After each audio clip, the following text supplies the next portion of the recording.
Bonjour Audrey. Bonjour. Merci d'être venu pour faire cette interview avec Supraconscience. On s'est vu une ou deux fois dans un salon, puis on s'est revu pour la dédicace de Claire Barré. Là, on a un peu discuté ensemble et ce coup-ci, on a vraiment acté pour faire cette interview ensemble. Et au fur et à mesure de cette préparation, je t'ai écouté dans Métamorphose Podcast, dans plein de différentes émissions que tu as pu faire, et en lisant ton livre Femme chamane aussi. Et ton discours m'a vraiment touché, et vraiment il y a une partie de moi où je me retrouve aussi dans ton discours, dans le féminin, dans le masculin, etc. sacré. Et j'ai dit, c'est génial. Je suis hâte de faire cette interview pour les auditeurs, pour ceux qui vont pouvoir t'écouter par la suite. Merci, moi aussi ça me fait plaisir, ça fait un petit moment qu'on parle de cette interview et je suis ravie d'être là avec toi pour parler de ces très beaux sujets que tu vas nous annoncer peut-être. Alors, pour ceux qui ne te connaissent pas encore, peux-tu te présenter un peu pour qui tu es? Donc moi j'ai écrit maintenant plus de 10 livres sur la spiritualité des femmes. Donc sur les femmes et le sacré, la mystique chrétienne et laïque, les femmes chamanes, comme tu l'as rappelé, Hildegard de Bingen, Christiane Singer. Les derniers livres portent sur des femmes artistes, voilà, que j'ai interviewées, donc je vais donner quelques noms, parce que peut-être les auditeurs en connaissent certaines. Frédéric Lemarchand, qui est peintre et sculptrice, Caroline Carlson, la chorégraphe, la chanteuse Camille, et la metteuse en scène Irina Brook, qui est la fille de Peter Brook. Donc voilà, ça c'est vraiment mon sujet de recherche depuis des années. Je suis venue vers ces sujets parce que déjà très jeune, voilà, en ayant grandi dans notre société moderne, contemporaine, avec toute une vision de la femme, marquée quand même bien marquée par la culture judéo-chrétienne, hein, qu'on soit croyante ou pas. Moi, il me manquait une dimension intérieure, mais déjà petite, tu vois, que j'arrivais pas à mettre des mots. J'aurais pas pu dire ça me manque, mais quand même ce qu'on me proposait, le modèle, je me disais non mais moi il y a quelque chose qui me convient pas, ça suffit pas, je cherchais plus en fait. Donc j'ai commencé à lire autour de moi, à m'intéresser et finalement j'ai trouvé chez ces femmes des réponses à une vie intérieure qui m'a comblée et qui est devenue mon sujet d'écriture préféré, comme on l'aura bien compris, et surtout une quête aussi intime. Donc voilà, ça c'est vraiment mes livres. Je fais quand même pas mal de conférences sur tous ces sujets-là. Et maintenant, j'anime des ateliers d'écriture et je fais quelques retraites sur la spiritualité féminine que je vais développer en 2026, notamment à l'étranger. Qu'est-ce qui t'a poussé à écrire sur le féminin sacré? Qu'est-ce qui t'a amené à explorer cette voie du féminin à travers les âges, les cultures, les figures mystiques?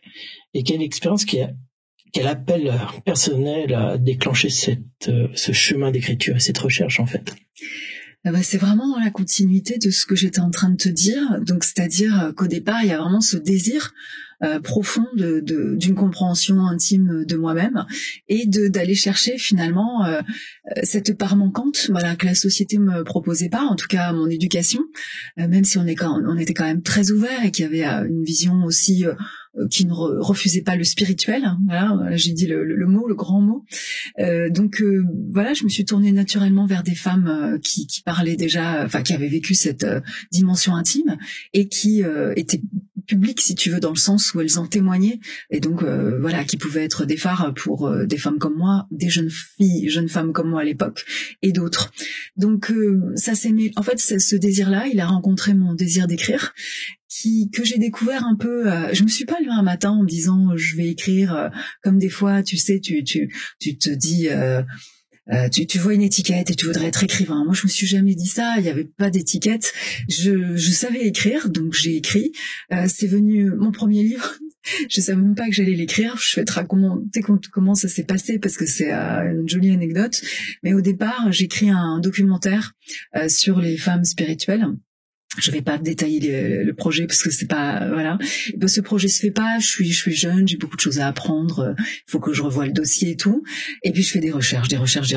Et à un moment donné, sur mon ordinateur, je vois 50 pages écrites de recherches avec des titres, un titre plus général. Et je me dis, mais ça c'est le début d'un livre. Donc je le continue. Je connaissais aucun éditeur. Autour de moi, on me disait, bah, si tu connais personne, tu vas écrire, tu seras jamais édité de ta vie. Enfin bon, il y avait vraiment les gens très encourageants, n'est-ce pas?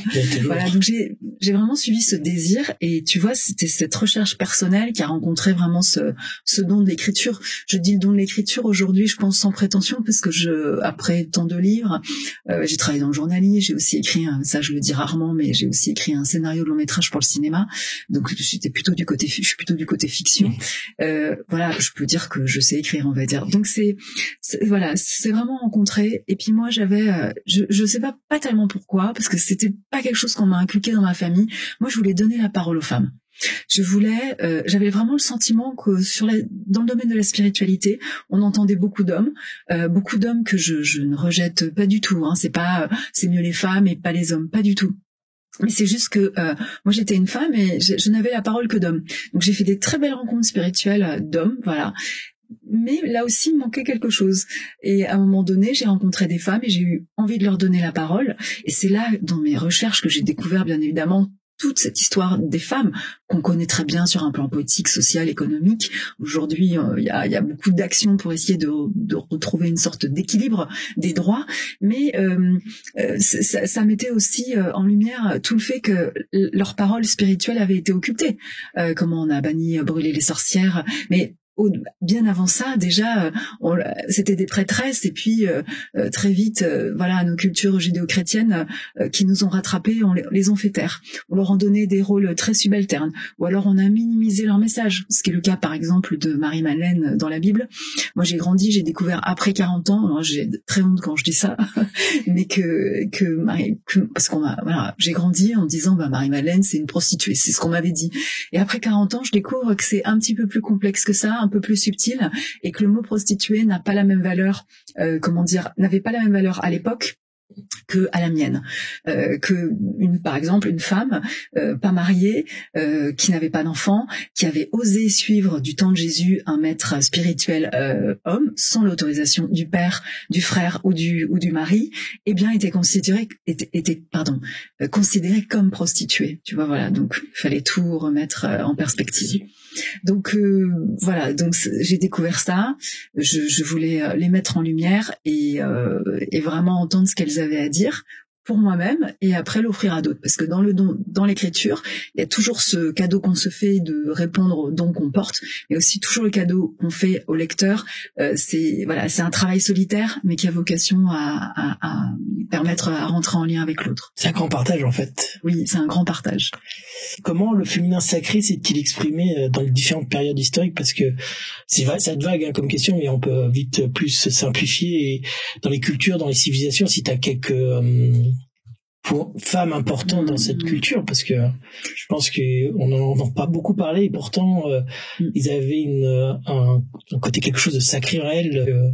Alors c'est une réponse qui demanderait un très grand développement, parce que le féminin sacré dans l'histoire, il s'est manifesté beaucoup de formes. Alors généralement là on va parler beaucoup de femmes qui l'ont incarné, voilà, qui l'ont porté et cultivé en elles, et donc il y a beaucoup d'exemples.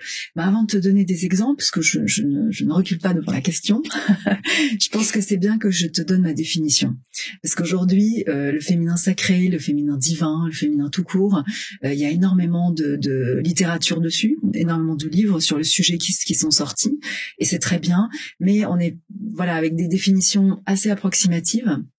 Et comment dire, moi qui me conviennent pas toujours, voilà. Donc déjà pour moi, le féminin divin, je préfère féminin divin, l'expression féminin divin. Bon, déjà c'est une expérience, tu vois, c'est pas une définition, quoi. C'est pas une définition qu'on pourrait accoler à une femme ou une autre. C'est vraiment une expérience très intime, très particulière et individuelle. Et pour moi, c'est une expérience intérieure que peuvent faire les femmes, mais aussi toi en tant qu'homme. Voilà, tu as un féminin, un masculin en toi, j'ai un féminin, un masculin en moi. Donc le féminin, pour moi, c'est déjà ce mouvement de revenir à l'intérieur de soi. Tu vois, donc ça implique de se mettre à l'écoute de soi, de patienter, d'entrer finalement dans un silence. Alors il y a plusieurs silences, hein. Il y a le silence absence de bruit extérieur, mais il y a aussi le silence intérieur. Et quand tu commences à te poser, à patienter, à t'intérioriser, tu peux sentir que ce silence se dilate et rencontrer un silence à l'intérieur d'un autre silence. Voilà, en fait, là, tu commences à rentrer dans des états de conscience, de plus en plus profonds de la conscience. Et au fond, tu crées un espace qui te permet de rencontrer ton être. On peut l'appeler l'être, on peut l'appeler le soi, avec un S majuscule, on peut l'appeler le divin en soi, on peut l'appeler la présence en soi. Moi, je l'appelle la présence parce que c'est comme ça que je l'expérimente, comme s'il y avait... j'allais dire quelque chose en moi. Alors on n'est pas deux, je suis pas investi par un esprit, c'est pas le propos. Mais il y a quelque chose qui se dégage. Je me rends compte que quelque chose, que mon être se dilate. Et tu vois, je vais donner aussi un mot qui est très joli. Les Cheyennes, ils appellent ça cette présence intérieure, l'Orenda, avec un L majuscule, O-R-E-N-D-A. Que je trouve très joli, c'est la flamme divine à l'intérieur de soi. Donc, tu vois, ce féminin, c'est ce mouvement de revenir en fait, c'est de se rencontrer à l'intérieur, en fait, voilà. Et donc, une fois que t'as vécu cette rencontre, et tu as le mouvement qui va être plutôt le mouvement extérieur, qui est finalement le masculin, qui va finalement porter cette présence à s'exprimer à l'extérieur. Voilà.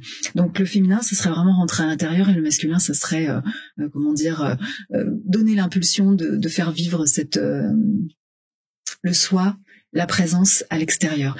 Et c'est cette danse du féminin et du masculin à l'intérieur de soi qui va permettre d'accéder à son potentiel de création. Alors je vais vraiment définir tout ça peut-être pour qu'on soit bien au clair avec les éditeurs. De toute façon, il va y avoir plein de questions après qui vont arriver. De ce qu'on entend. Oui, voilà. Potentiel de création, eh bien c'est comment j'agis dans ma vie. Et tant que j'agis à travers le moi, l'ego, qui est vraiment finalement au fond, l'ego, il est construit par notre éducation, par la société. Tu vois, c'est toutes ces couches en fait qu'on a intégrées pour fonctionner dans le monde. Et c'est pas mal. On a besoin de ça pour fonctionner dans le monde. Mais tant qu'on agit par rapport au moi, eh bien, on est dans la répétition de ce qu'on a appris, on est dans la réaction. Voilà. Quand tu es relié au soi, intérieurement à ton être, tu vas commencer à pouvoir d'abord poser des actes qui sont vraiment en lien avec toi. Aujourd'hui, il y a un terme vraiment à la mode, c'est aligné avec toi-même. Ça parle à beaucoup de gens. Et tu vas pouvoir commencer à créer du nouveau. Et ça, c'est ça que j'appelle le potentiel de création.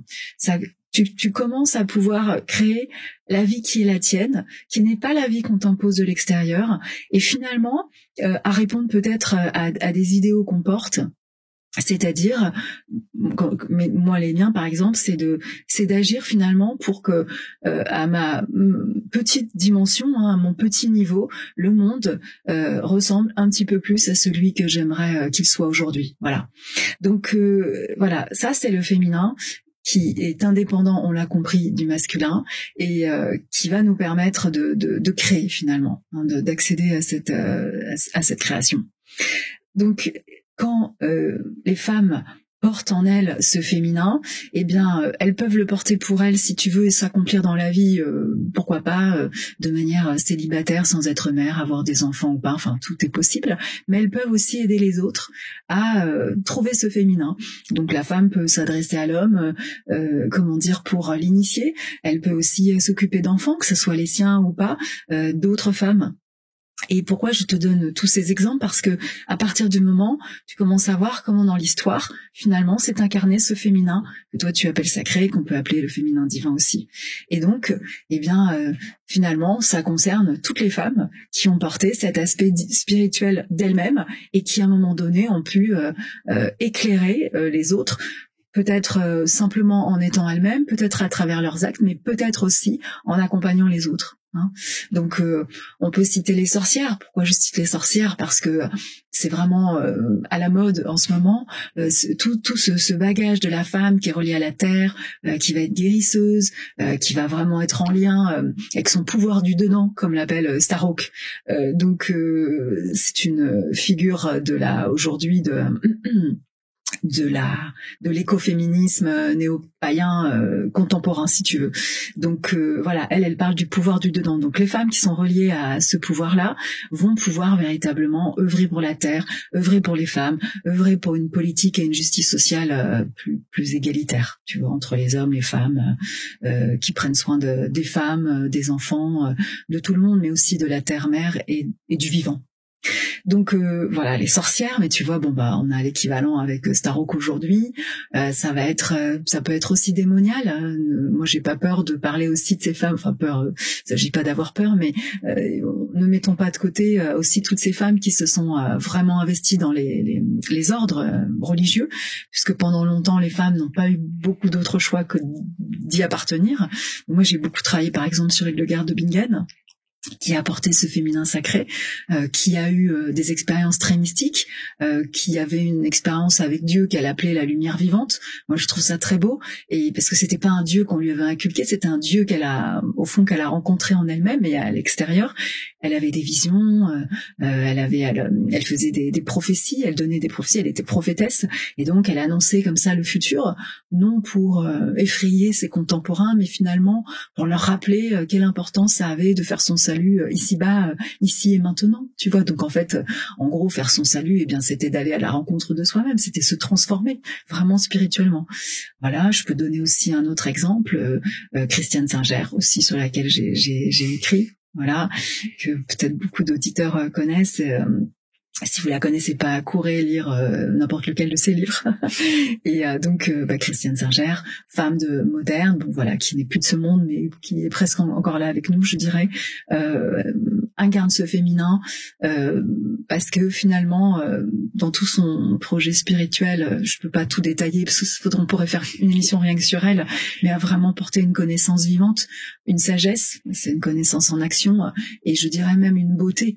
Et ça, pour moi, c'est, tu vois, c'est une féminité qui vient de ce féminin habité, en fait. Voilà, parce qu'il faut pas confondre le féminin et la féminité. Voilà, c'est pas tout à fait la même chose. Je suis d'accord avec toi.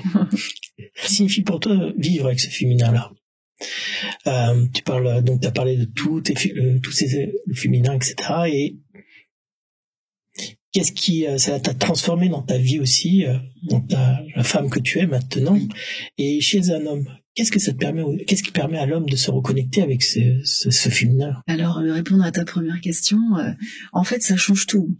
Quand tu commences vraiment à faire cette expérience dont je parlais tout à l'heure, donc cette expérience d'intériorisation, cette expérience du silence, cette expérience de la rencontre intérieure pour finalement vivre une vie plus agrandie, on va dire plus vaste, tu vois, qui soit pas seulement limitée à notre corps, à l'idée qu'on serait matière et qu'on serait dans une mécanique, si tu veux, objet et résumé de tout ce qu'on nous a inculqué, quoi. Voilà, qu'on répéterait un petit peu ce que papa et maman nous ont dit, ou la société nous a aussi rabâché. Eh bien, on accède à une très grande liberté. Alors, là aussi, je vais préciser, c'est pas parce qu'on fait cette expérience qu'on la cultive pendant des années, ça n'arrive pas du jour au lendemain, c'est vraiment le fruit d'une transformation au long cours, parce que ça se cultive. Voilà, il faut vraiment y revenir à sa vie intérieure, c'est pas juste j'ai fait une expérience mystique, c'était top, et c'était génial, j'ai pris des champignons, ça y est, j'ai vécu des états de conscience. Je juge pas ces expériences, mais ce que je regrette, c'est quand on m'en parle, et que finalement, ça a allumé, ça a créé une étincelle, ça a créé un feu, mais qui n'est pas cultivé après, si tu veux. C'est-à-dire que voilà, on a compris dans ces expériences qu'il y a des états de conscience modifiés qui nous font comprendre que on n'est pas que lié à ce qui est résumé à nos idées du mental, si tu veux, mais il y a des prises de conscience qui ont besoin d'être cultivées après, tu vois, voilà. C'est pour ça que j'insiste bien sur l'idée que ça se cultive. C'est un travail au sens très noble du terme. Donc, petit à petit, on commence vraiment à, je le disais tout à l'heure, agir à partir de soi-même. Tu vois, en fait, agir à partir de son âme, de son être. Et là, on trouve une liberté énorme.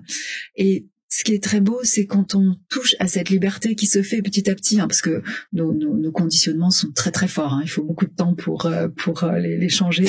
Eh bien, on peut commencer à aimer véritablement. C'est-à-dire que il s'agit plus, ce n'est plus un amour qui s'adresserait de moi à un autre moi, qui projetterait, si tu veux, ses désirs et qui attendrait que l'autre moi y répondre ou vienne les combler. C'est un amour qui est libre, de présence à présence, qui est totalement désintéressé, et à partir de là, il peut se passer aussi des choses nouvelles. Et ça, on en reparlera tout à l'heure, quand on parlera du couple. Donc, tu vois, voilà, ça nous amène à une liberté, à un amour différent. Et là, je parle pas d'amour en tant que vague sentimentalité. Je parle vraiment d'un amour qui est structurant, qui est redressant, voilà, c'est un amour où on est pied dans le sol et la tête dans les étoiles, quoi. Et on fait la jonction entre terre ciel, tu vois, voilà.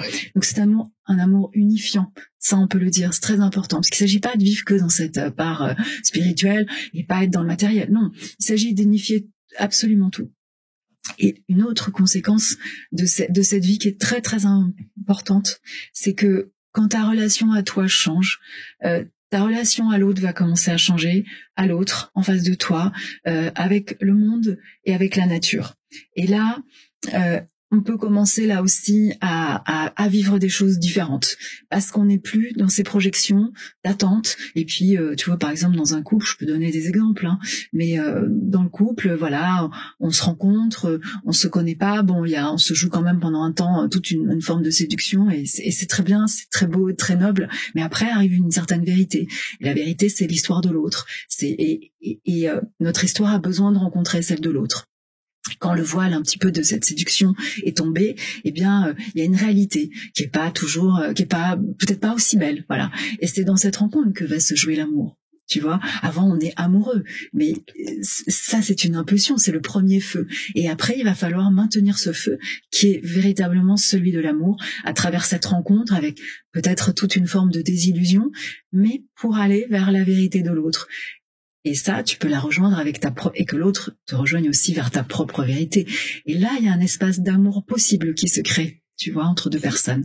Donc ça, c'est vraiment très très beau. Et pourquoi je disais ça, je ne sais plus. Je sais perdu mon fil.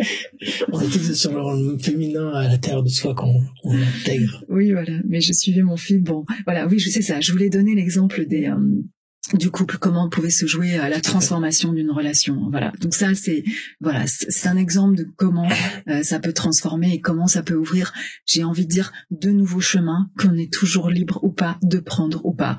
Chacun vit, voilà, je le dis sans jugement, mais disons que voilà, ça peut ouvrir des chemins différents pour ceux qui le souhaitent.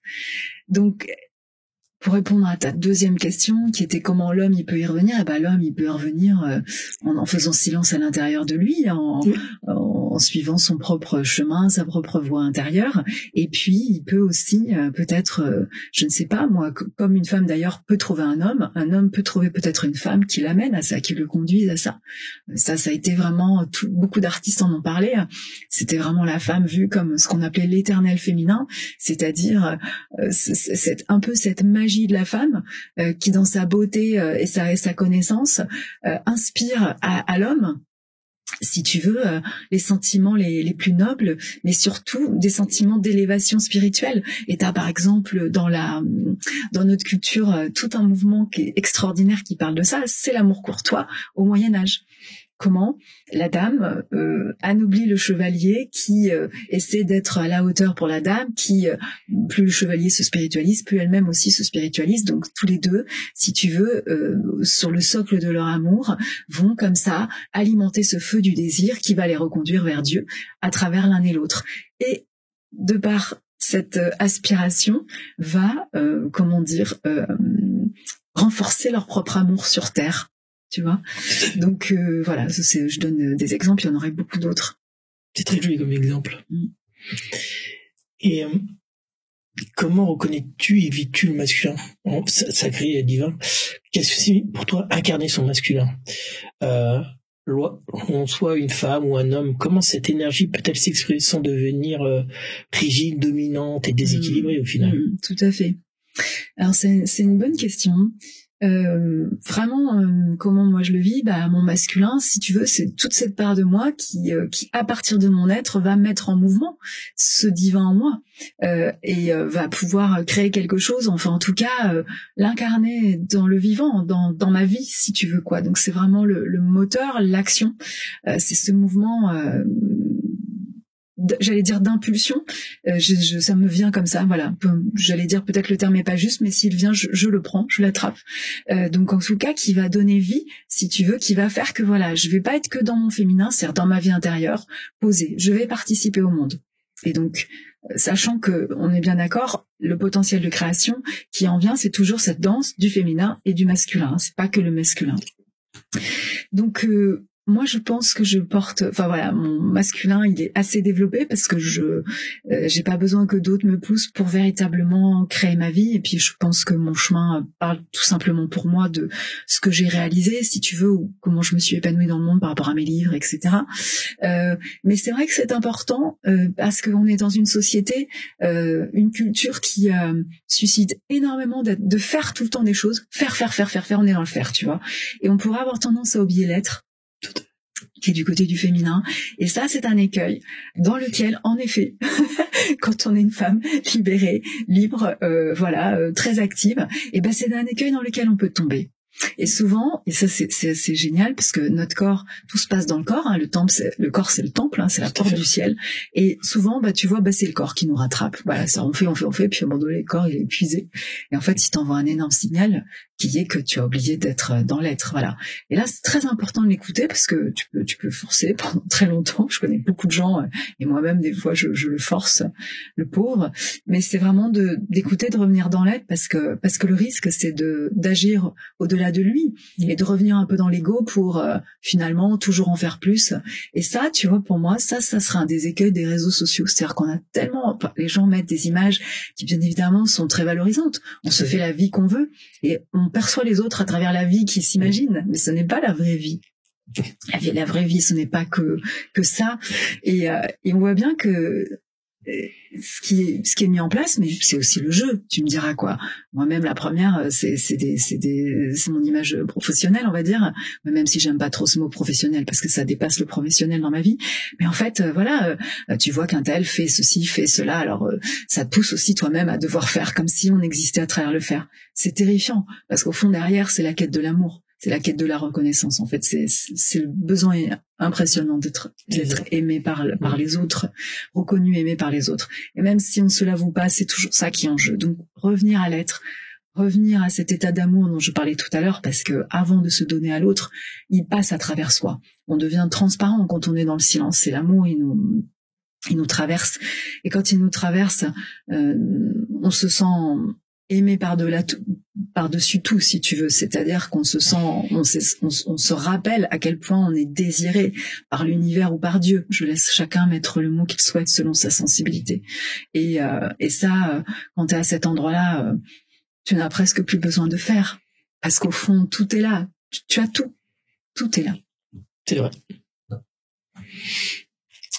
Penses-tu qu'une union entre l'intérieur, le masculin et le féminin est possible? On t'en a déjà parlé tout à l'heure un peu plus, mais j'aurais t'amène un peu plus loin dans ta réflexion sur cette union. Si oui, est-ce que ça permettrait cette union concrètement de notre vie quotidienne, dans nos choix, dans notre relation, dans notre posture intérieure? Oui, alors je pense que je parle de ça depuis tout à l'heure. Hein, c'est comment ça s'est uni. Et alors moi, j'adore le terme. Que ça danse, tu vois, que ce féminin et ce masculin ils dansent. Alors je vais pas répéter ce que c'est vrai que j'ai beaucoup devancé tes questions en disant pas mal de choses. Mais il y a une chose que je peux ajouter. Tu as parlé d'intuition et ça, c'est un mot que j'ai envie d'attraper. C'est vrai que quand quand cette danse se fait en soi, qu'elle est juste, c'est-à-dire que ça danse bien au niveau de ton être intérieur. Il y a petit à petit dans le temps comme une forme de guidance intérieure qui se met en place. C'est-à-dire qui va se manifester très concrètement par tu as un choix à faire et en fait ta petite voix intérieure répond immédiatement. Et je dirais même qu'avant que ton mental se pose la question, la petite voix intérieure a déjà répondu à la question. C'est-à-dire que parce qu'au fond, la conscience est beaucoup plus rapide que le mental. Ton mental, il va déjà très vite. C'est la pensée, hein, c'est l'air, donc ça va très très vite. Mais en fait, la conscience, elle précède. Le mental, il a toujours un tout petit temps de retard. C'est peut-être un micro, tu vois, mais c'est le cas. Donc, alors ça, c'est très intéressant parce que ça peut déclencher des questions à rallonge et des trucs avec lesquels j'ai parlé avec beaucoup d'amis. C'est en fait, est-ce qu'on a le choix ou pas? Ça, c'est tu vois, voilà. C'est le mental, pour lui, il a le choix. Voilà. Mais Voilà, il y en a qui vont dire que quand t'es dans la conscience pure et que t'es à cet endroit-là et que tout est aligné, c'est-à-dire que le mental il est juste au service, eh bien en fait il n'y a pas de choix, parce qu'il y a un seul choix, qui est celui de ta vie, quoi. Voilà, de ton destin. Je penche plus par là, moi, dans cette direction-là. Voilà, c'est ça. Alors moi, j'aime penser qu'on a les deux, si tu veux, qu'au fond, on se joue la question du choix. On a quand même la scène de la question du choix à jouer. Et je te dis ça, dernièrement, je suis tombée sur un extrait de Matrix, le film Matrix, le premier, ou le deuxième, je crois que c'est le premier, où en fait, pour tous ceux qui connaissent le film, à un moment donné, le héros rencontre une oracle, une femme avec une grande sagesse qui lui tend un bonbon et lui il le prend pas et elle dit qu'elle savait qu'il le prenait pas. Alors il lui dit mais si tu savais que je prenais pas ce que tu me proposes, comment c'est quoi, est-ce que finalement je fais un choix ou pas, finalement est-ce que tout est déjà écrit? Et elle lui sourit parce qu'elle est pleine de bienveillance et elle lui répond, et alors j'ai adoré la réponse auquel j'ai beaucoup réfléchi dernièrement, qui disait mais tu n'es pas là pour faire des choix, ou tu es là pour comprendre pourquoi tu les fais. Et j'ai trouvé ça intéressant. C'est-à-dire, au fond, c'est trouver le sens de notre vie véritablement profonde. Et quand je dis profonde, c'est qui est animée par cette vie intérieure de notre être qui est au plus profond de nous-mêmes, et non pas, si tu veux, tout ce chemin qui nous a inculqué, les études, le métier qui ferait plaisir à un tel ou un tel, ou à ta future femme ou à ton futur mari, etc. Enfin, tu sais, ce plan de vie moi j'appelle ça cocher les cases, pour que tu te rends compte à 40 ans, à 50 ans que c'était pas du tout ce que tu voulais faire. Donc il faut vite que tu trouves une conversion, mais malheureusement t'as des enfants, c'est compliqué. Enfin bon, bref, c'est tout ça. Je dis pas que c'est pas bien, parce que de toute façon, je crois pas qu'on se trompe dans la vie. Je pense qu'on est là pour apprendre. Donc, il y a de l'or à prendre dans toutes les situations, et c'est la beauté de la vie d'en voir l'or. Mais même si on se dit qu'on n'est pas à sa place, moi j'y crois pas à ça, qu'on n'est pas à sa place et qu'on a raté les choses. Je crois pas à ça. Pas après ce qu'on vient de dire. Non, parce que on va dans le même alignement. Voilà. Donc, vous inquiétez pas, ça c'est la bonne nouvelle pour les auditeurs. Quoi que vous vivez, c'est parfait. C'est parfait. Mais c'est compliqué parce que ça doit être très souffrant. Elle souffre dans tout ça, et... Mais c'est souffrant parce que le mental s'en mêle, et que en fait le mental il dit ça serait l'idéal, et en fait je suis pas dans mon idéal. Alors qu'en fait il y a pas de, il y a juste être unifié. Et quand on est unifié, ce qui est là ici et maintenant est parfaitement juste. Et ça peut être fou de dire ça, parce que dans l'ici et le maintenant, là on vit une interview, on est entre bienveillance, tout se passe bien, c'est un bon moment. Mais des fois on est dans des situations extrêmement difficiles, et Dieu sait que la vie peut proposer des épreuves très très dures, je trouve. Et voilà, et ben je le dis, je le répète, on peut aussi à ce moment-là être unifié. Ça veut pas dire qu'on n'a pas de sentiments, qu'on souffre pas, etc. Mais je vous assure, moi j'ai connu des situations vraiment où c'était extrêmement dur, mais au fond de moi il y avait comme une confiance absolue. En fait, je voyais la lumière, j'étais dans le tunnel, mais je voyais le point de lumière. Et alors des fois on le voit pas, je l'ai pas toujours vu, je suis pas une super je suis très humaine, et cette part humaine est très présente, et je la prends dans mes bras. J'apprends tous les jours à la prendre dans mes bras. Ça, c'est tout le sens de mon chemin spirituel. C'est, oui, je fais ces expériences, oui, je cultive mon féminin, mon masculin, mais mon humanité, je l'aurai jusqu'au bout. Et le féminin, tu vois, ça me permet de dire une chose, c'est ça aussi, c'est vraiment d'être une mère pour soi, et de pouvoir prendre dans n'importe quelle situation de souffrance ta propre humanité souffrante dans les bras. Mais c'est possible. Je suis d'accord. Est-ce que t'as pas peur que le mot sacré, le mot féminin, masculin sacré, féminin sacré qu'on entend divin, est-ce que ça va pas être limitant à un moment donné parce que l'ego va s'identifier à ça, et donc ça va venir quelque chose de moins, pas de moins plus, mais quelque chose qui va être qui va perdre en termes de vibration. Parce qu'on dit, oui, j'ai atteint mon féminin sacré, mais qu'est-ce que c'est atteindre ou des choses comme ça, où l'ego va s'identifier à ça, en fait. Oui, tout à fait. Mais c'est vrai que, au fond, depuis tout à l'heure, on parle d'une expérience. On n'atteint jamais son féminin. C'est pas un but, le féminin sacré. C'est une expérience, de lâcher prise, en fait. Il y a plus de but, où on va dire, le but, c'est une saturation de but. Je sais pas comment le dire. C'est pas quelque chose qu'on vise, parce que au fond, enfin qu'on vise. S'il y a le désir qui est en cause, voilà. Enfin, je vais donner une petite citation qui va mieux dire ce que je dis, que j'aime beaucoup, de Rumi, qui dit: ce que tu cherches te cherche aussi. Voilà. Donc tu vois, c'est un jeu amoureux. Notre désir vraiment tend à rejoindre quelque chose à l'intérieur qui nous aime et qui nous cherche aussi. Et c'est très très beau, c'est un langage, c'est vraiment le langage des mystiques, hein. C'est la poésie Rumi, c'est extrêmement mystique, extrêmement c'est de la haute mystique, on peut dire. Donc voilà, c'est une expérience. Donc à chaque fois que tu vois, là on en parle, donc on rentre dans le mental pour poser des mots sur une expérience, donc on rentre dans le concept, on rentre dans l'intellectualité. Bah, bien évidemment qu'on perd beaucoup de choses, en fait. Voilà, mais c'est le jeu. On est on est dans ce monde qui est duel, qui est multiple. Mais c'est aussi la beauté du vivant, c'est cette unité qui s'est fractionnée pour voilà, qui est tout ce qu'il y a autour, mais c'est vrai que c'est fractionné, voilà. Bah, la pensée c'est pareil, donc ça c'est des concepts, on met des mots et c'est un petit bout de la vérité, et c'est pas la vérité complète, voilà. Et c'est vrai que le risque, est toujours, c'est pour ça que le féminin sacré ça se cultive en fait, on y revient. Et c'est que l'ego, il se croit arrivé quelque part. Et là c'est terrible parce que quand l'ego pense, quand le mental se referme sur cette idée qu'il est arrivé, il y a comme un arrêt. Je suis arrivée, c'est un arrêt. Donc, au fond, c'est une stase, une stase intérieure, voilà, j'y suis. Alors qu'en fait, comme je disais, au fond, c'est toujours une danse. C'est toujours un mouvement. C'est comme une respiration. Voilà. Donc, on y revient, on ressort. Comme on est à l'intérieur, on est à l'extérieur. Et ça c'est la vie, hein, c'est le mouvement de la vie. Donc, j'y suis arrivée. Non. Après, on peut bien évidemment, dans le chemin spirituel, vivre des étapes où on a passé des caps. Il y a vraiment des moments dans la vie, on a passé des caps, on retournera pas en arrière. On peut avoir des petites rechutes de conscience, mais c'est pas durable.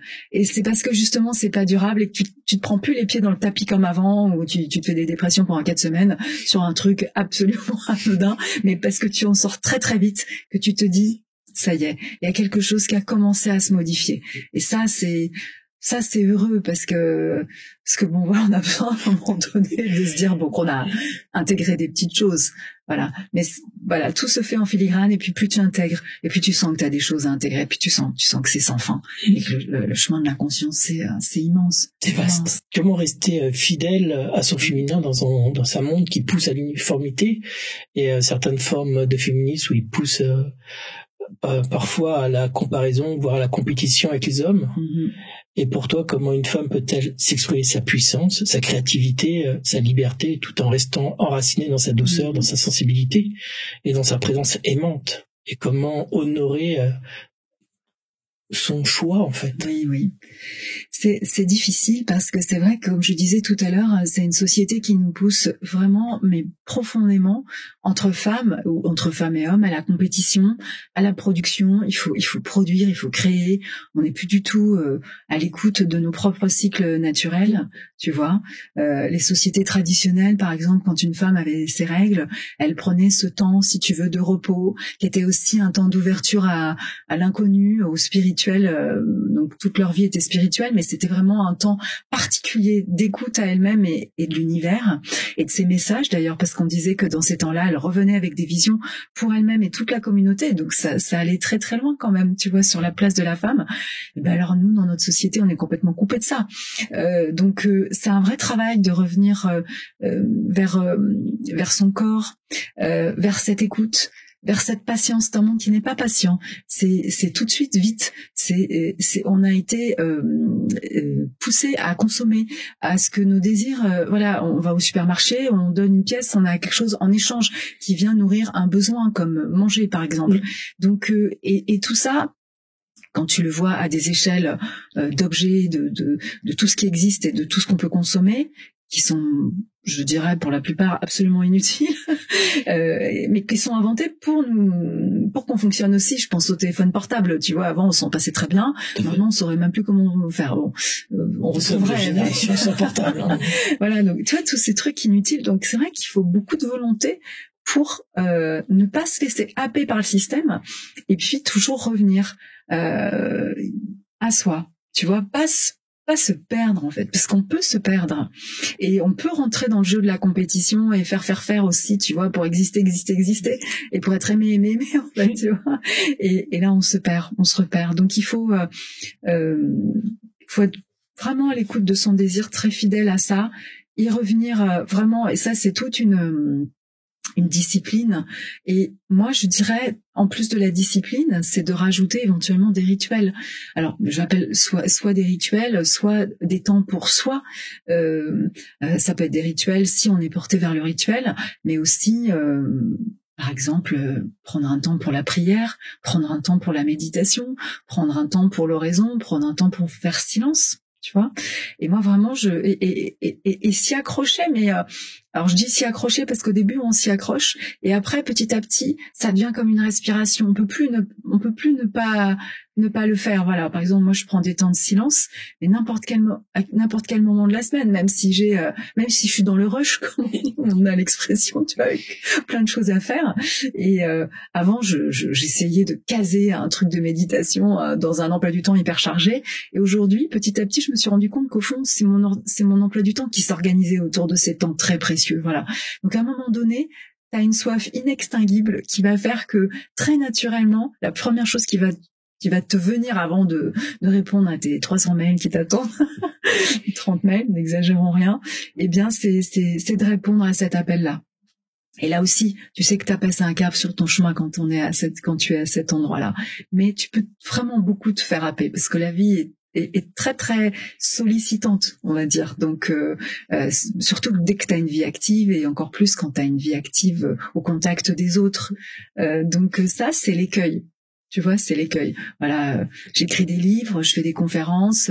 Voilà, il faut que je dévoile, délivre plutôt ce message, tout ce dont on est en train de parler. Mais et là, ça demande de l'humilité aussi, c'est de se dire voilà, moi je suis pas grand-chose, je reviens à moi-même, à cet endroit-là de vérité et d'être. Et à partir de là seulement, si c'est juste, je redélivrerai le fruit de mon expérience que je vais partager à d'autres, mais avec aussi, j'ai envie de dire, beaucoup d'humilité, quoi. Parce que si tu es dans ton orgueil, tu vas vouloir faire, mais l'humilité, ça va calmer les ardeurs. Et ça va te permettre de choisir des choses justes, c'est-à-dire de discerner ce que tu dois faire ou pas faire. Voilà, parce que moi je connais plein de gens qui font des burn-out, si tu veux, sous couvert du message formidable, spirituel qu'ils sont à délivrer. Donc bien sûr qu'il faut qu'on fasse, si on se sent appelé à faire quelque chose, c'est noble et c'est beau et répondons à ça. Mais il faut pas, c'est l'ego à un moment donné. Si on va au burn-out, c'est que c'est l'ego qui a pris les commandes. Tout à fait. Parce que l'être, il est dans la douceur, en effet, d'une grande douceur vis-à-vis de soi. Et de l'autre. Et de l'autre, absolument. C'est pour ça que je trouve que dès qu'on n'a pas pris conscience de l'autre, on vient dans un ego, dans le surmental où on est dominant. Oui. Et on veut dominer l'autre, sa parole est juste et uniquement juste sans penser à l'autre, comment l'autre peut recevoir cette parole. Et pour moi, c'est très important d'avoir cette démarche au fur et à mesure. Je mets ça, c'est un peu mon cheval de bataille maintenant. Oui. Mais c'est pas évident tous les jours de le mettre en place. Non, c'est pas du tout évident parce qu'en fait, notre ego, lui, il est, tu vois, il est lui, il est là pour la survie, quoi. Donc c'est très animal, mais au sens un peu brut du terme, c'est-à-dire il faut qu'il survive, il faut qu'il mange, il faut il faut qu'il domine, quoi, cette vie, quoi. C'est fait pour vivre, tout simplement, quoi. Et donc c'est son naturel. Donc le naturel, il revient au galop en permanence. Donc c'est pour ça que je parlais de la mère intérieure. C'est toujours, moi des fois je l'identifie un peu à un petit enfant. C'est pas l'enfant intérieur, hein, mais c'est le petit enfant, quoi. Donc je me dis voilà, donc quand je vois qu'il s'emballe, parce qu'il est là, mon ego, hein, puis c'est notre part d'humanité aussi, hein, c'est pas mal l'ego, hein. Ça, je suis d'accord avec toi, il a sa place, hein, attention, hein, être sans ego, ça serait ne pas se nourrir, ça ne serait pas vivre, hein, donc il a sa place, il a son fonctionnement, mais c'est pas à lui de commander l'attelage. Il est au service, voilà. Et des fois, il s'agite un peu, et on le voit, le mental, etc. Et c'est là où vraiment ce féminin, cette mère intérieure, elle a ce rôle de le prendre par la main et de lui dire mais tout va bien. Donc ok, on se pose, on respire et on agit autrement. Voilà. Bon, je dis ça, des fois j'y arrive pas. Et ça c'est aussi mon féminin, c'est-à-dire c'est de reconnaître, toujours à l'écoute de moi-même, que ce jour-là, à ce moment-là, j'ai pas les moyens. Et ça m'arrive encore. J'ai pas les moyens, j'ai pas la patience, j'ai juste envie de pleurer sur moi-même. Et je pleure sur moi-même et c'est ok. Mais c'est la richesse, ça aussi, de l'apprentissage aussi. C'est mon humanité. Je suis pas là pour me transformer en super déesse, super prêtresse, ça serait inintéressant au possible. Je suis là pour m'incarner et pour vivre ces expériences-là, mais pas être dévastée totalement par elles au point que je ne puisse plus être moi. Être le soi. C'est ça. Voilà. Comment, je vais parler juste parce qu'on a parlé plein de choses et on va recentrer un peu dans la conversation parce qu'on va revenir dans le couple, on va revenir aussi dans cette trinité-là après parce que ça me parle aussi l'ego, l'âme et l'esprit. Pour moi, il y a quelque chose qui se crée dans cet amour-là. Mais on va revenir on va finir un peu le masculin, le féminin et on va parler un peu de couple quand on avait parlé un peu au début pour revenir. Que représente toi le couple cosmique? Alors j'appelle ça le couple cosmique parce que il y a un terme pour moi, c'est pas les flammes jumelles ni les âmes sœurs, etc. C'est encore autre chose. Hein. Oui, tout à fait. C'est pour moi c'est le couple cosmique et la rencontre entre deux êtres qui chacun intègre leur féminin et leur masculin intérieur, hein, leur union vibratoire, leur danse, et c'est la femme et l'homme qui se rencontrent dans cette unité-là en fait. Hein. Cette idée résonne-t-elle avec toi? Ou comment perçoit l'union de ces deux êtres qui se retrouvent dans cette conscience élargie en fait. Hein. C'est l'homme qui a intégré son féminin, la femme qui a intégré son masculin. Ces deux-là ils se dansent et se forment en couple en fait. Hein.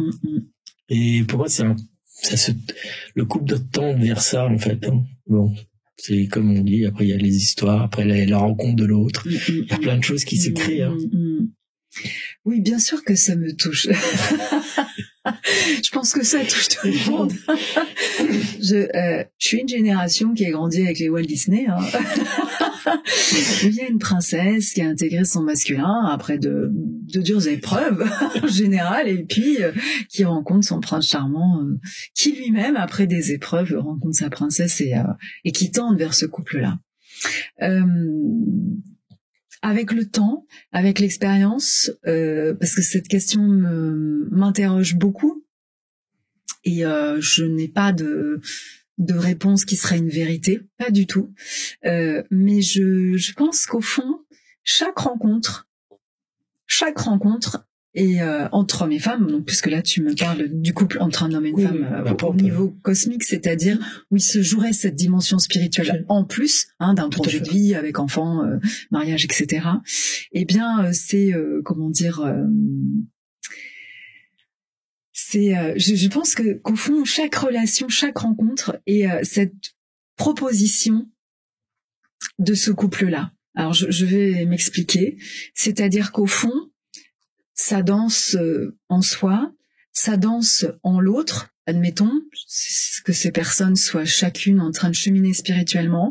Et ben, la rencontre de ces deux personnes est au fond cette proposition, cette tentative de ce couple. Voilà. Je pense que c'est très très exigeant. C'était le poète Rilke qui disait que c'était certainement que l'amour entre un homme et une femme était de la plus haute exigence, l'épreuve la plus exigeante à vivre. Et je suis pas loin de penser la même chose. Je pense que c'est très exigeant parce que il y a beaucoup de choses qui se jouent, tant sur le plan de l'ego. En fait, il y a tout qui se rencontre dans le couple cosmique, tous les niveaux. Donc il y a les âmes qui peuvent se connecter, etc. Mais il y a les corps qui ont besoin de se connecter. Il y a l'esprit, il y a l'ego aussi, parce que quand je disais l'ego, c'est ces deux histoires qui se rencontrent. Et quand je dis deux histoires, c'est aussi deux blessures qui se rencontrent, parce que nos histoires sont aussi cabossées. C'est rare de rencontrer l'autre qui a pas de blessure ou que toi t'en as pas. Moi je connais pas. Hein.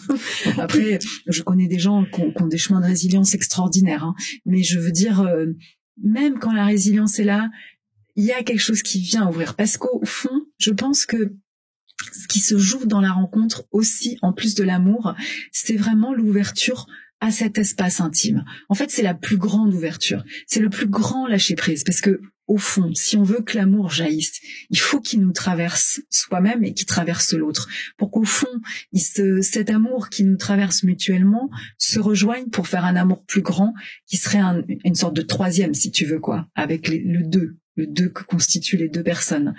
Et pour ça, il faut se désentraver complètement. Il faut se désidentifier totalement.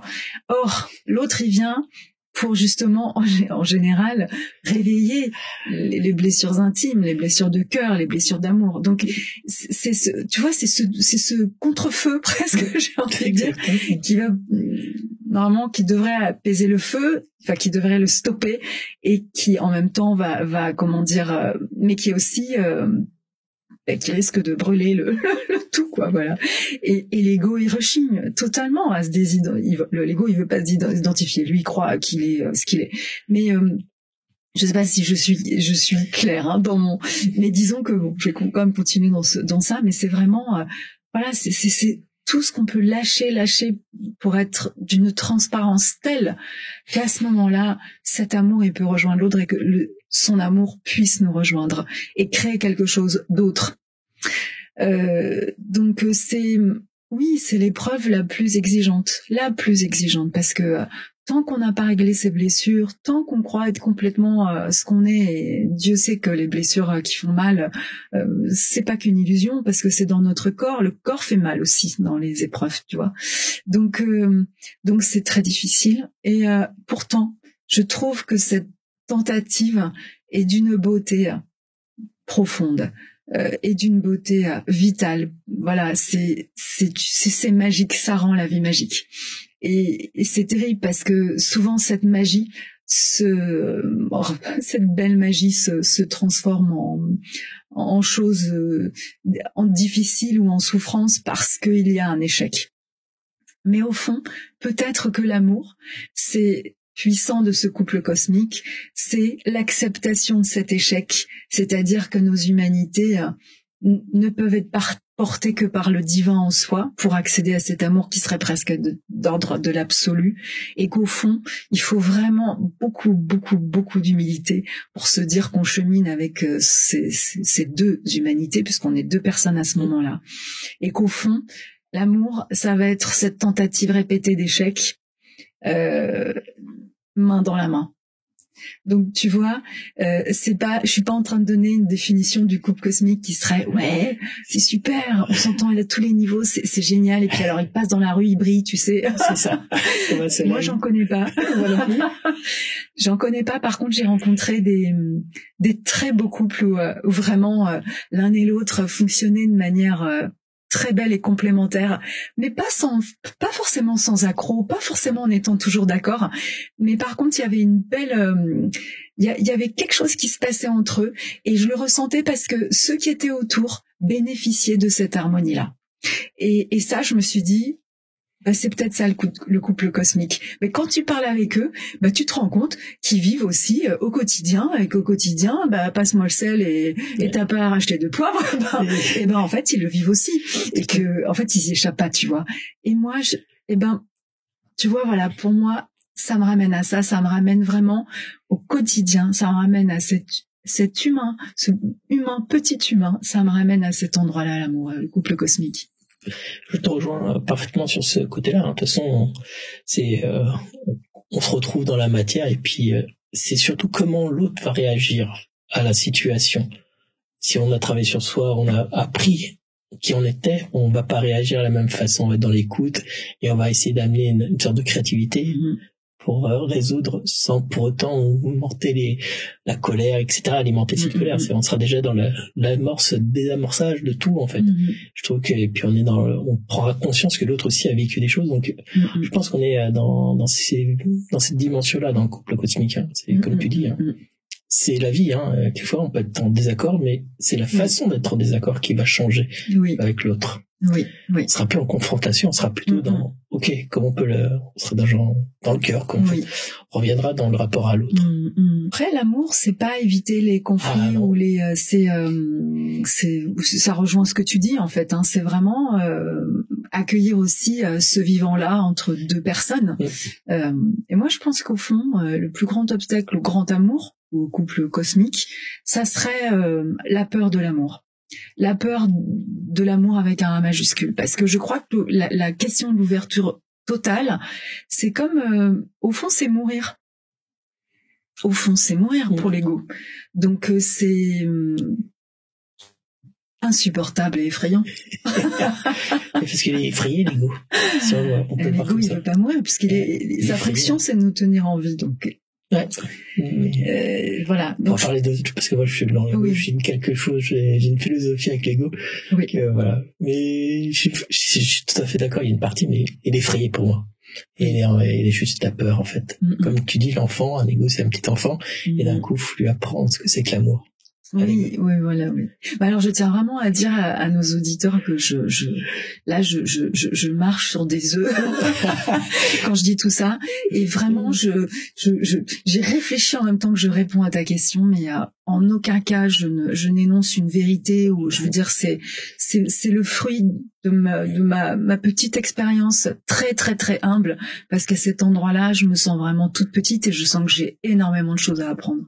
Voilà, donc j'ai tenté de mettre des mots, mais on est là pour ça. Je trouve que c'est passionnant que tu poses cette question, parce qu'au fond c'est un désir, je vais dire secret, même pas secret, mais c'est le désir de... Alors, peut-être après, il y a des gens qui préfèrent être célibataires, mais je veux dire, dans l'absolu, c'est quand même le désir du plus grand nombre. Trouver l'âme sœur, quoi, tu vois. Voilà. Tout à fait. Et pour finaliser un peu, parce que il y a aussi une dimension sacrée aussi sur la sexualité, et je trouve que à l'heure actuelle, avec les réseaux, etc., je trouve qu'il y a une perte sur la sexualité, comme quoi c'est marchandable, on gagne de l'argent, beaucoup d'argent maintenant avec ça, et je trouve qu'on perd quelque chose de divin même, hein, parce que pour moi, l'union entre un homme et une femme, c'est quelque chose de divin, c'est deux rencontres, hein. Après, même si on va un peu plus loin, côté mystique, je trouve qu'il y a une perte, je ne sais pas s'il y a une perte ou c'est une expérience de la vie, de ce monde-là, pour pouvoir accéder à une autre conscience. Mais vu qu'on parle du féminin sacré, de cette rencontre avec soi, avec l'amour pour soi, etc., quel est ton point de vue au final Je te rejoins tout à fait. C'est vrai que on peut identifier clairement ce que tu dis, c'est-à-dire que aujourd'hui, la rencontre de deux corps, enfin de la sexualité, qui en plus, quand il y a un enjeu d'argent, ramène ça à deux corps qui je dirais même pas qui se rencontrent, parce qu'il y a pas rencontre, il y a percutage, quoi. Enfin, je sais pas comment on peut dire, mais voilà, ça se retouche. Mais la rencontre, pour moi, c'est beaucoup plus, pardon pour le mot très trivial, mais que je viens d'employer. Je l'ai dit parce que la rencontre, c'est quelque chose de plus subtil pour moi. Je pense quand même que c'est vraiment important d'avoir conscience que, quelle que soit l'intention qu'on a dans la tête, en soi, quand on rencontre un autre, quand on va vers un autre pour un acte sexuel, il faut quand même avoir en tête que ce sont des mélanges d'énergie, et que même si on croit qu'on s'aime pas, que c'est juste une question d'hygiène, je ne sais pas, ou juste un acte de plaisir payé, tarifé, l'énergie après, on porte l'énergie de l'autre et l'autre porte la nôtre. Et c'est pas anodin de porter les énergies de l'autre. Déjà de porter les siennes, et c'est une responsabilité aussi de faire porter nos énergies qui seraient pas entre guillemets nettoyées à l'autre. Parce qu'au fond, après cette énergie, elle est là. Et il faut qu'elle se digère, il faut qu'elle soit transformée, etc. Et elle a un impact. Donc ça, je crois que la plupart des gens, ils n'ont pas vraiment conscience de ça, parce que pour eux, soit parce qu'ils sont pas spirituels, donc ils n'ont pas envie d'apposer, etc. Mais pour moi, c'est pas juste une croyance, c'est vrai, quoi. C'est les corps se rencontrent, les fluides se rencontrent, mais aussi les énergies. Et c'est pas anodin du tout. Et donc bon, moi, ça m'interpelle toujours. Et je trouve très très triste. Enfin, il y a cette expression qui n'est pas de moi, mais je trouve que à cet endroit-là, la chair est très triste. Voilà, parce que une fois la notion de plaisir passée, il reste rien. En fait, c'est le vide. Alors que justement, je pense que la sexualité d'ordre sacré, justement, t'amène au tout. De manière complètement gratuite, en fait. Gratuite, là je parle pas en termes d'argent, mais ce que je veux dire, c'est que c'est une grâce, c'est donné en fait de surcroît, et je pense que c'est ça le but réel de la sexualité. Donc et que même si comment on dirait que il y a procréation au bout de cet acte-là, c'est-à-dire qu'il y a un enfant, ben je trouve ça beau cette idée que l'enfant qu'un autre puisse naître véritablement de ce tout, voilà. Et je suis sûre d'ailleurs que l'enfant va porter ces énergies d'amour qui vont être là ou pas d'ailleurs en jeu, et qu'il aura quelque chose à faire après de manière inconsciente ou pas, ou consciente si jamais il est amené à faire un travail dans sa vie là-dessus. Donc c'est voilà, moi enfin voilà, là aussi je marche un peu sur des œufs, j'y vais tout doucement, on va dire, parce que je peux pas imaginer que ça puisse pas être un acte sacré. Pourquoi ? Parce qu'à partir du moment où je fais le chemin que je fais, entre ce féminin masculin, à un moment donné, au fond, quand notre vie commence à changer à travers tout ce que j'ai pu exposer, il y a vraiment l'idée que tout est sacré en fait. Respirer, c'est sacré. Boire, prendre une gorgée de ce bon thé que tu nous as préparé est quelque chose de sacré. Faire à manger, l'acte le plus simple est sacré en fait. En fait, c'est un nouveau monde, c'est quelque chose qui s'ouvre. Et à ce moment-là, faire l'amour va être sacré avec mon compagnon. Donc et qu'en plus, dans ce sacré peut être encore donné cette grâce de toucher un troisième qui pour moi est le divin. Donc je trouve que c'est ça qui donne tout son sens et aussi sa saveur à la vie et à l'amour partagé.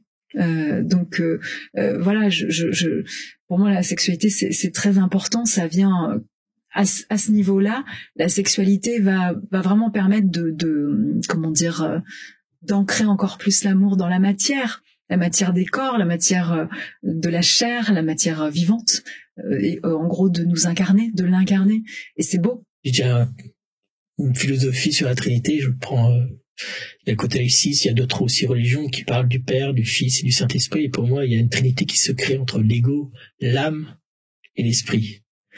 Et cette Trinité-là, ces trois dimensions, quand ils vibrent, ça vibre dans le cœur. En fait, il y a une vibration qui se crée, et s'harmonise. En fait, c'est d'harmonisation.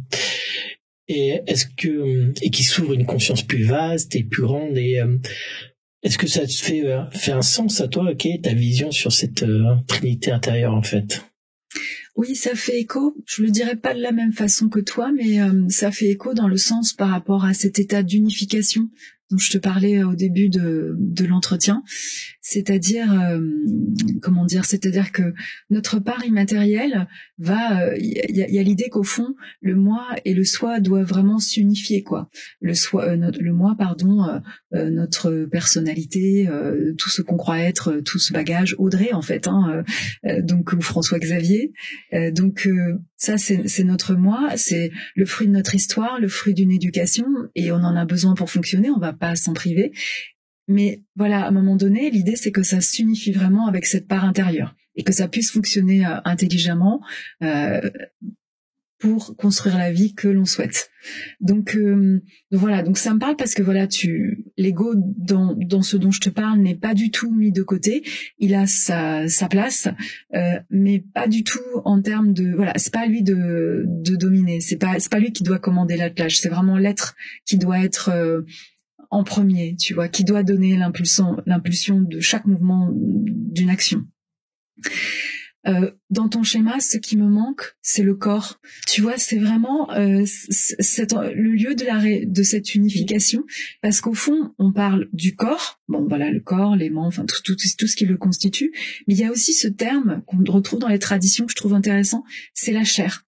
Tu sais, on va retrouver ce terme, et souvent, la chair, on croit que c'est ce qui enveloppe le corps, mais c'est pas que ça. En fait, la chair, c'est vraiment celle qui contient dans les traditions toute cette information du divin. C'est la lettre hébraïque du yod qui est en nous en fait dès notre naissance, dans notre chair. Et c'est comme une graine divine qui a besoin d'être réveillée par les événements de la vie, les épreuves de la vie, pour germer, et pour que finalement cet être grandisse en nous. Alors l'être, c'est pas tant qu'il va grandir parce qu'il est là de toute éternité, si tu veux, quoi. Mais il va s'expanser, on va dire. Voilà. Plus on va le cultiver, plus il va prendre la place.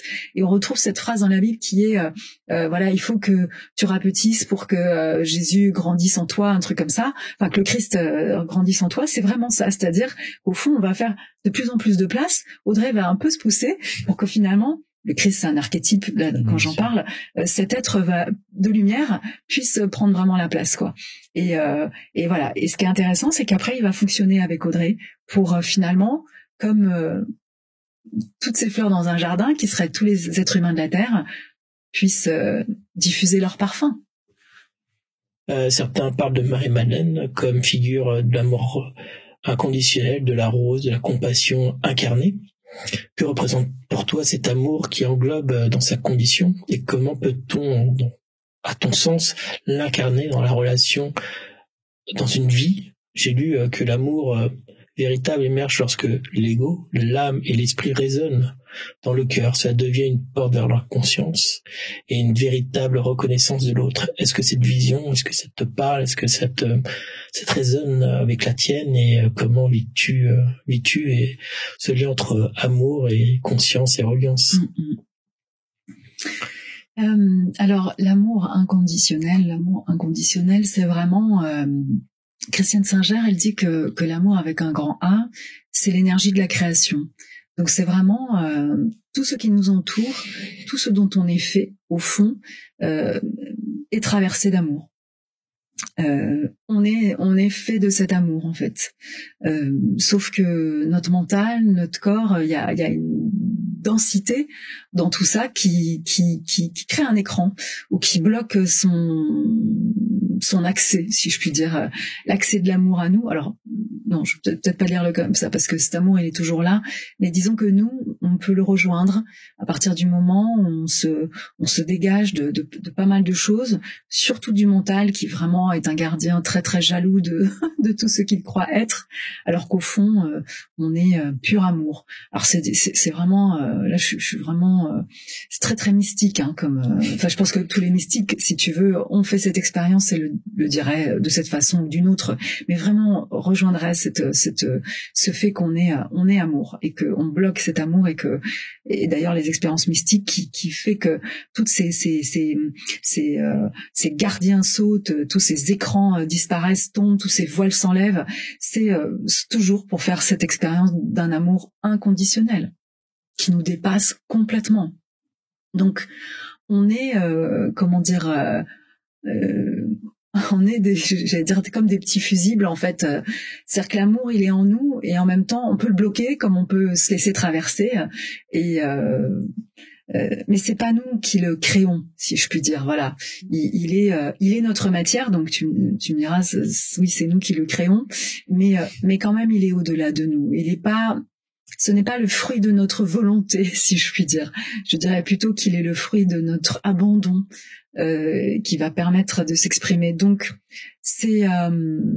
moi j'ai fait une expérience mystique vraiment de cet amour-là. C'est indescriptible. C'est vraiment comme si on était tout. et on appartenait au tout, on était fondus dans le tout, et c'est plus que délicieux. J'ai pas de mots, je sais même pas s'il y a des mots pour traduire ce que c'est de ressentir ça, mais en tout cas c'est une expérience fondatrice, parce que quand t'as goûté à ça, toutes tes cellules s'en souviennent, et je pense qu'au fond le but de la vie, et en partie mon but, je dirais, c'est de revenir à cet amour-là. Et je pense qu'à la mort, on retourne dans cet amour-là, clairement. Voilà. Bon, après, je sais, ça peut être un long débat, la vie après la mort, etc. Mais je pense qu'on vient de l'amour, qu'on est amour et qu'on retournera dans cet amour. Et que la mort, c'est quand on n'aura plus, parce que la mort, c'est l'absence de corps matériel, hein, eh bien, il y aura plus du tout d'obstacles. Parce qu'il y a plus de mental, il y a plus tout ça. Donc, voilà, moi, je dirais, c'est ça. Alors, oui, les expériences mystiques ou les mystiques, ou par exemple des figures dans la Bible comme celle que tu as nommée, ça peut être Marie comme Marie-Madeleine, puisqu'on parle beaucoup des femmes depuis tout à l'heure, peuvent en effet incarner cet amour inconditionnel. Donc c'est vrai que Marie, c'était plus l'archétype de la mère, dont l'amour inconditionnel qui est donné par la mère et qui d'ailleurs peut mettre au monde la figure de Jésus-Christ. Voilà, c'est pas n'importe qui. Et ça c'est intéressant, Marie-Madeleine, ce n'est pas la mère, mais c'est plus la compagne.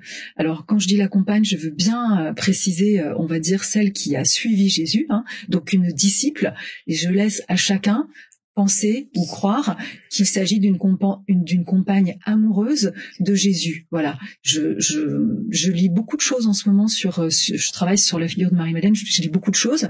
Donc voilà, il y a vraiment les théories qu'elle a été sa disciple, ça c'est, j'ai envie de dire, assez clair finalement dans la Bible, si on reste proche des écrits bibliques.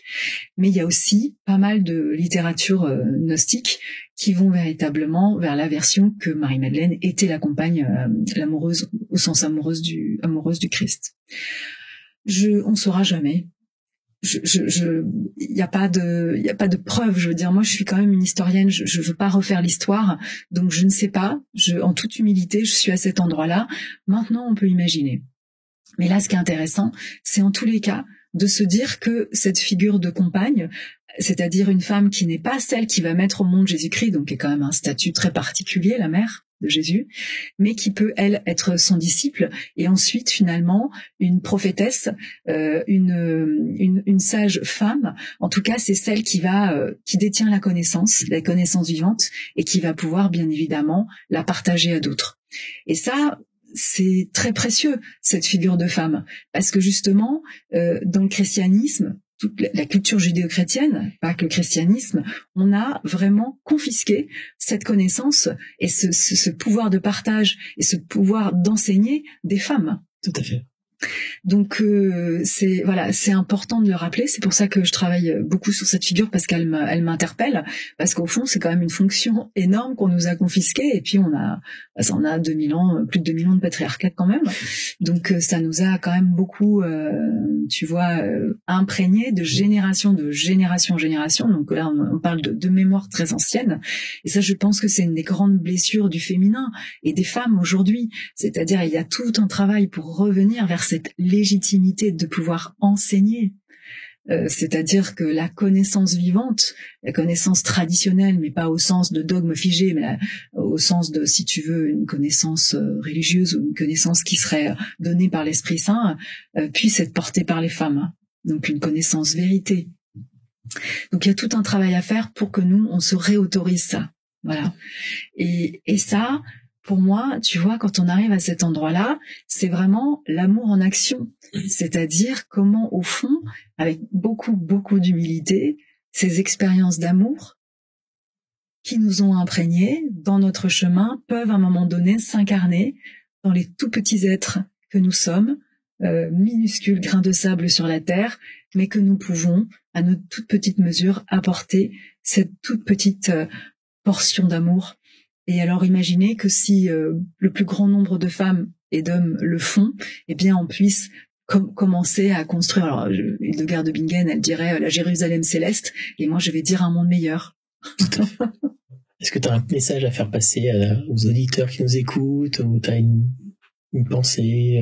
C'est vrai que j'ai dit tellement de choses que moi j'ai envie d'inviter tout le monde à se laisser traverser, à se laisser aimer par cet amour-là, parce que c'est quand on fait cette expérience, tout le sens de notre présence au monde s'éclaire.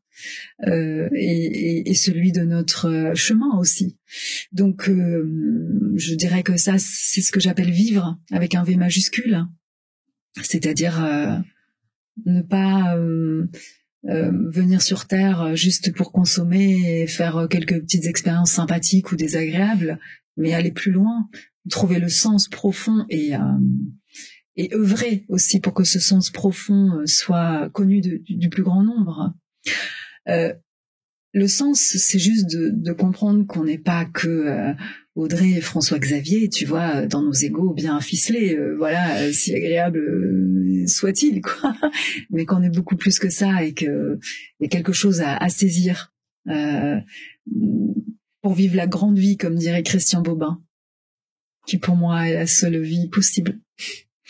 Et de pas hésiter aussi parce que ça se cultive, donc à méditer ou à prier, ou en tout cas à trouver sa propre discipline pour véritablement nourrir ça, parce que ça tombe pas du ciel. On peut faire des très belles expériences voilà, qui vont être très fugaces, qui vont être très parlantes, j'en parlais tout à l'heure, et elles sont bienvenues quelles qu'elles soient, ces expériences. Et je ne veux pas juger quel chemin chacun prend. C'est juste, si vous sentez l'appel, c'est juste pour vous.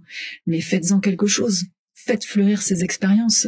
Et ne les faites pas que pour vous-même, mais faites-les fleurir pour d'autres. Je prenais tout à l'heure l'image de ce grand jardin du monde où chacun serait une fleur ou un arbre avec un fruit, etc. Et on est là pour diffuser son parfum. Mais le parfum, ce n'est pas que pour nous-mêmes, c'est pour les autres. Voilà. Et pour moi, la beauté et un monde meilleur, c'est ce monde où on prend conscience de cette interrelation les uns avec les autres et de ce qu'on peut faire aussi pour les autres. On ne vit pas que pour soi. Il faut sortir de l'individualisme dans lequel notre société ne cesse de nous ramener, parce que ça nous coupe des autres, et ça nous coupe de la vie et du vivant, comme ça nous coupe de la terre. On voit un résultat que ça donne. Je n'ai pas besoin de donner d'exemple de l'actualité à l'heure actuelle. Donc voilà, cheminons, j'ai envie de dire, petit à petit, très humblement, chacun pour que le monde soit un tout petit peu meilleur. Il sera pas parfait, je crois pas que ce soit sa vocation, mais là, je crois qu'on a besoin qu'il soit un peu plus beau. Il me reste 2 petites questions que je pose à tous mes auditeurs. Qu'est-ce qu'est la conscience pour toi? Nous sommes dans un webzine pour démystifier la conscience, et j'aimerais bien, à chaque invité, je pose la question, qu'est-ce qu'est la conscience? Et comment tu la vis dans ta vie de tous les jours? Qu'est-ce que tu mets en place pour vivre cette conscience? Alors pour moi, la conscience, comme je l'ai dit un peu au début de notre entretien, c'est la présence intérieure, c'est-à-dire c'est la petite voix intérieure. Alors moi, je le vis comme ça, c'est les termes que je mets dessus. Faut pas se tromper de petite voix intérieure voilà, parce qu'il y a plusieurs parts en nous. L'ego, c'est aussi une petite voix intérieure, voilà. Donc, pour moi, c'est vraiment la voix intérieure, la petite voix intérieure de la présence. Et ça, on peut pas se tromper, parce qu'il y a un moment donné, on peut se dire que, à un moment donné sur le chemin, on peut plus se mentir. On peut faire genre on n'a pas entendu, mais on peut plus se mentir. On peut pas se dire qu'on n'a pas été prévenu. Voilà. Donc pour moi, ce serait ça la conscience, parce que au fond, la présence, qui est la présence divine, c'est le divin en soi, c'est notre être. Lui, il était avant notre naissance. Il sera, c'est notre essence. Elle est avant notre naissance. Elle est, voilà, intégrée dans ce corps et de par l'âme, et elle sera après notre mort. Donc elle est continue. Sa vie ne s'arrête pas. C'est ça pour moi la conscience. C'est quelque chose qui n'a pas de début, qui n'a pas de fin, qui fait partie du grand tout, mais qui peut s'individualiser à un moment donné dans une vie humaine, par exemple. Et comment je le vis tous les jours? Eh bien, comme je disais, c'est par ces rituels ou ces pratiques qui fait que je cultive ça. En fait, je cultive la relation à la présence intérieure. Merci beaucoup, Audrey. C'est extrêmement riche. Merci de m'avoir fait confiance dans les questions, et je te remercie de ta franchise sur, même si quelquefois tu disais par toi, c'est que mes paroles, c'est que faut pas. Il y a quelqu'un que je suivais, il disait surtout ne me croyez pas, vivez les expériences pour à apprendre. Je suis tout à fait d'accord. Merci à toi beaucoup de m'avoir reçu et pour tes questions qui permettent d'approfondir petit à petit tous ces sujets très importants. Merci.